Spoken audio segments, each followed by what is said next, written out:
people mean when they call for unity? Beth, in her preparation for this service, noted that community and immunity both contain unity, as does opportunity. Let's get Reverend Charlie's thoughts on the subject. Good morning, Reverend Charlie. Good morning.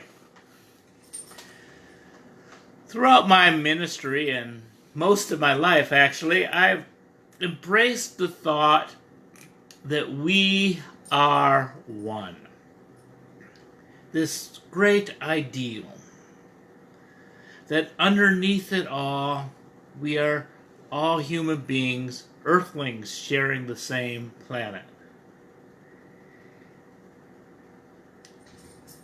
But yet I'm troubled by people's call for unity, because I don't know what people mean when they call for unity.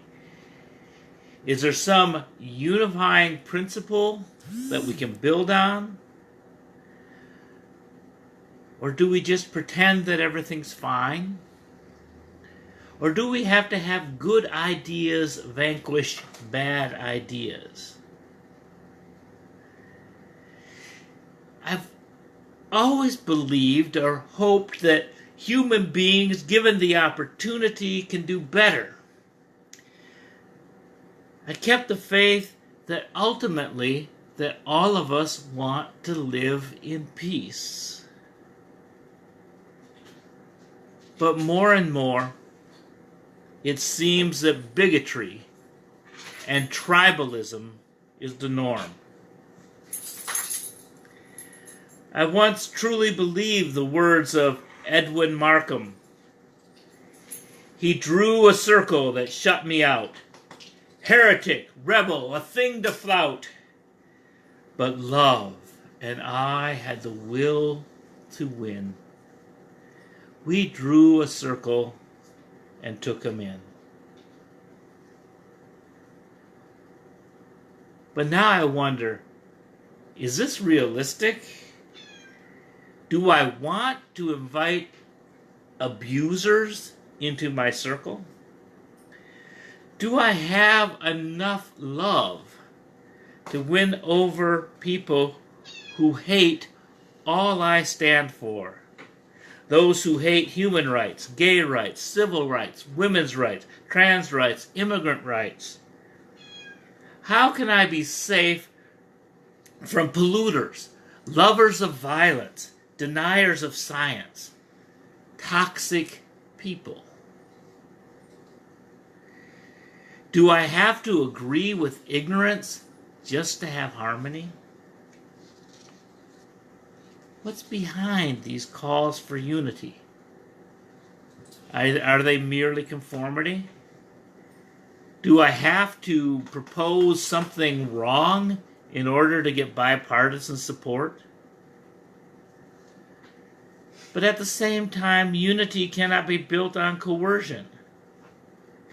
Behaviors can be made legal or illegal and controlled in some manner, but ideas, prejudices, and hatreds endure. It's why I've been striving to create changes of heart in a church to get at these underlying conditions. And yet, throughout my ministry, the politics have been so prevalent because the threats have been so large towards people who I love.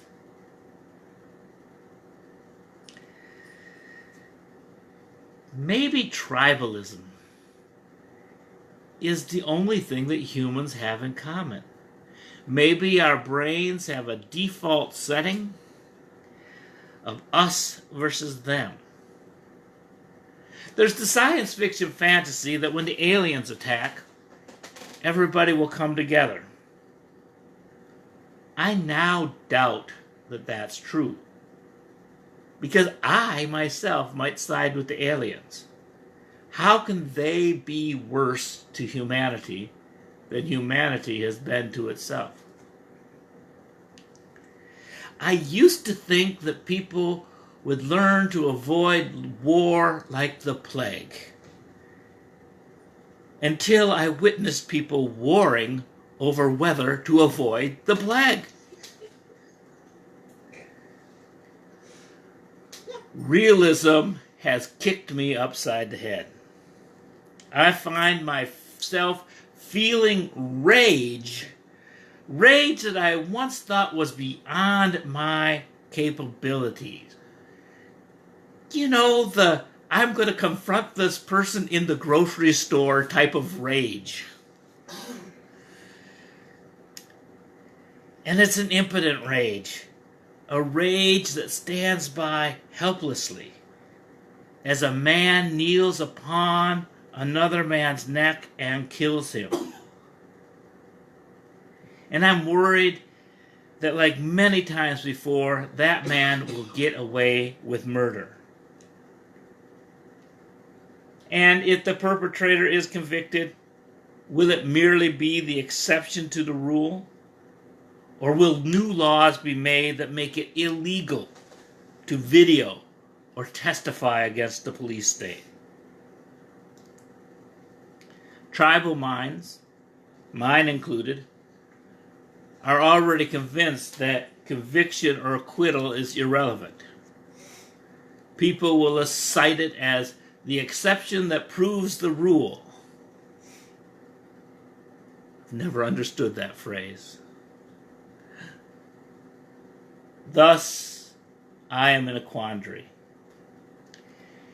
If I accept this tribalism as the true reality, then I will share reality with my opponents. If we both agree we are opponents, then we are unified in war.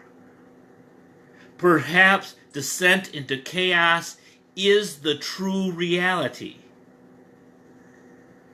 We pollute the planet and die together. We infect each other and die together. We hurt each other and feel wounded together. But what if I refuse tribalism? What if I see the other as part of me?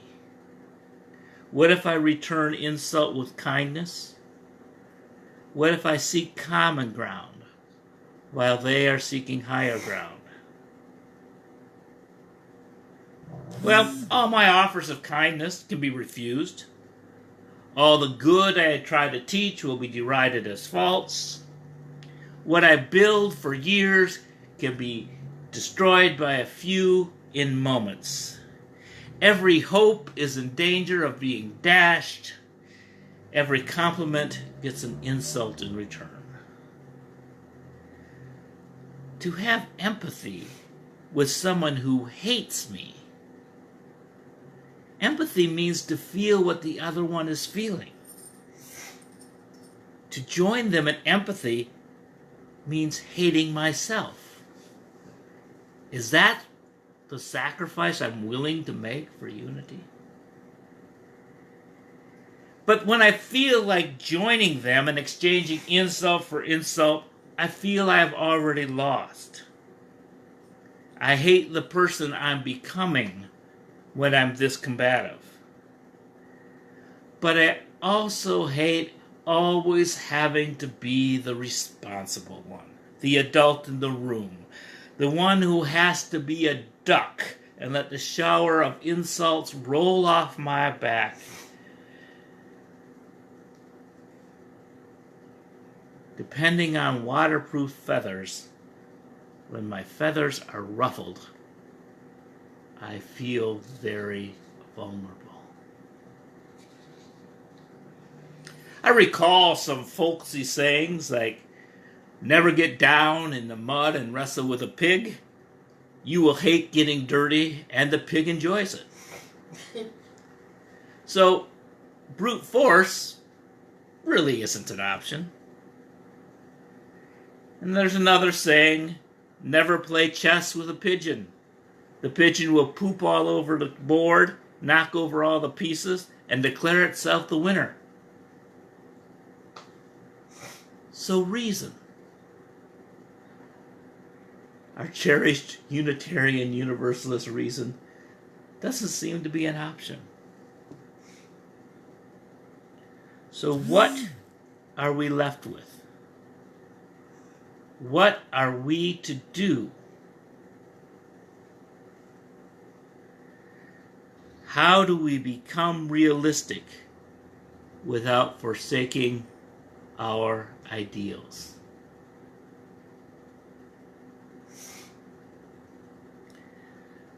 I propose that we, 1, set our own agenda, 2, organize, 3, take the long view, and 4, be good for goodness sake.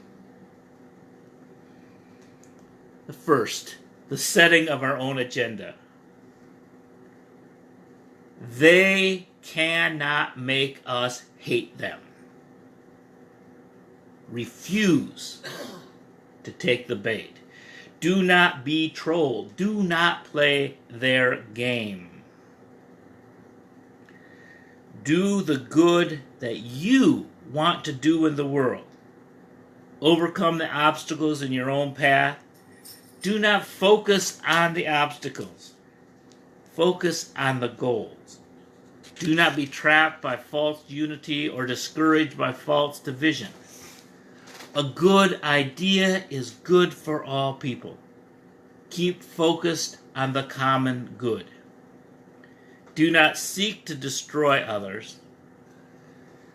Liberate them from their false ideas by showing them a better way. Your life is the best example. Because we're discovering that you cannot bully or shame people, because that only increases their resistance. They get defensive. And people refuse to be educated. They will call you an elitist, a know-it-all. So let them see you happy.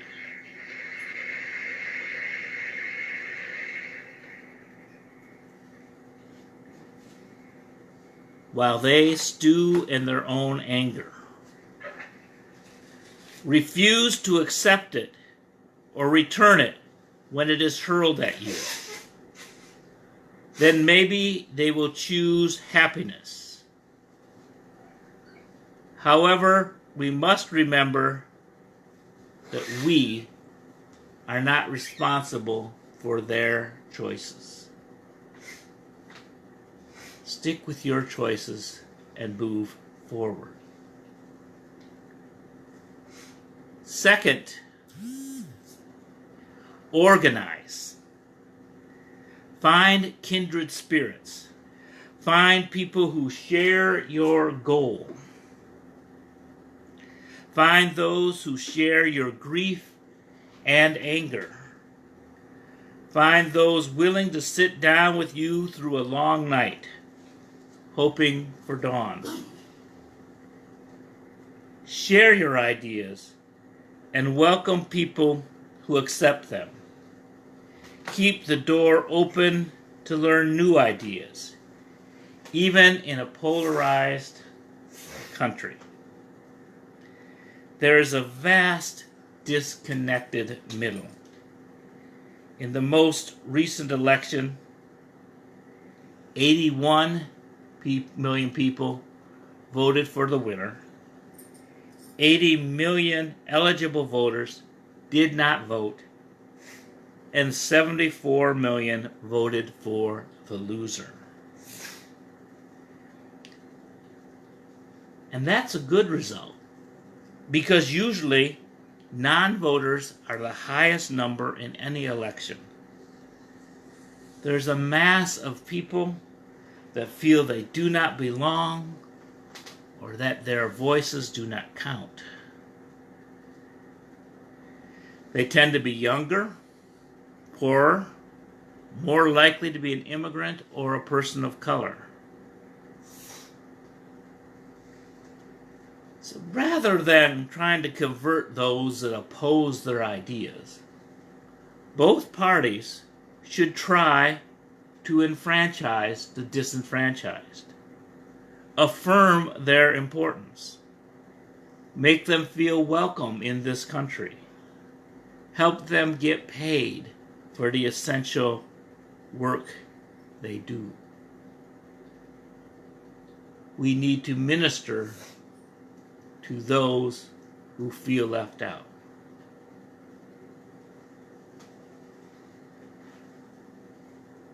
For the first time in recent American history, less than 50% of people belong to a religious community. This could be an advantage to Unitarian Universalists because we are not like typical religious communities. How are we sharing our liberating message? How can we expand our message beyond the traditional forms of church? Maybe traditional church just does not fit in to the lifestyle of the younger generation. But I can't believe that they do not need community, a place to gather for hope, a sense of purpose.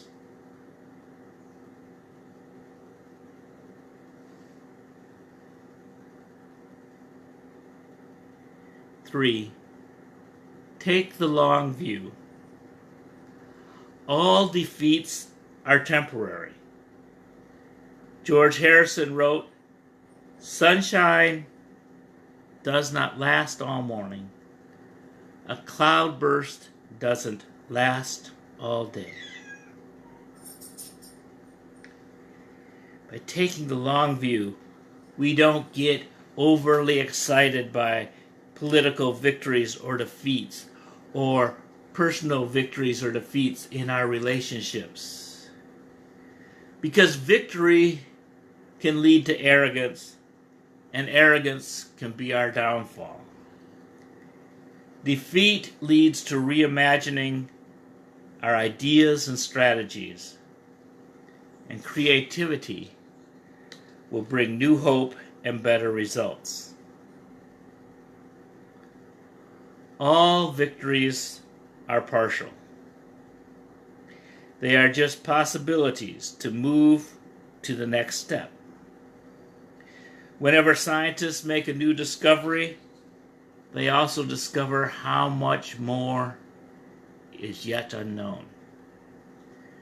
What we call reality is always a provisional hypothesis, and we must allow new discoveries to change our concept of reality, and be confident that any new reality we find will also change. Just this last week, physicists at Fermi Labs made discoveries about subatomic particles named muons. They do not act accordingly to our present understanding of reality. The world as we know it is only partially known.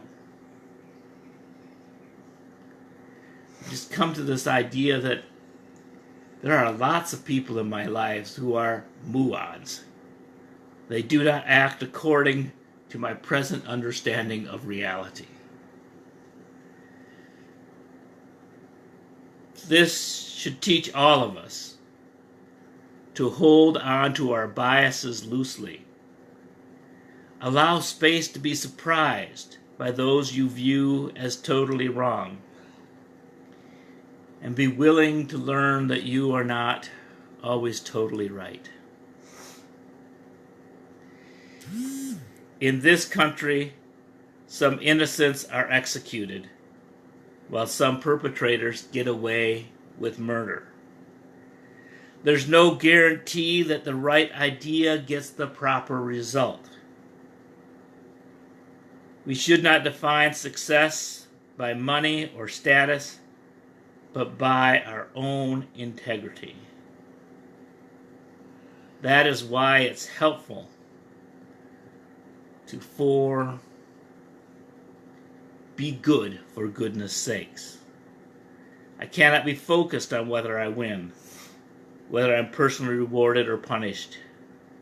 It has no bearing on whether I'm right or wrong.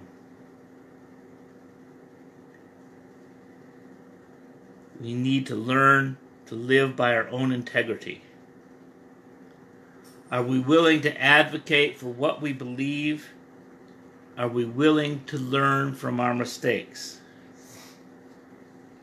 Each of us has to make a choice to avoid false or coerced reality and to avoid creating artificial divisions.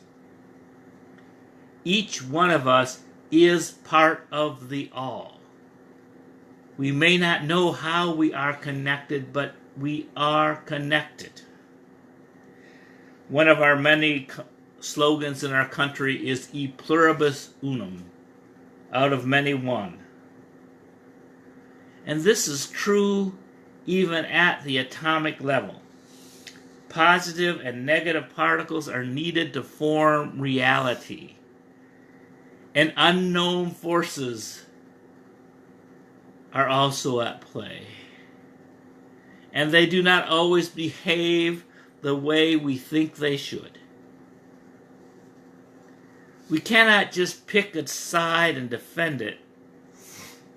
We must expand our sense of the good to include what is good for all.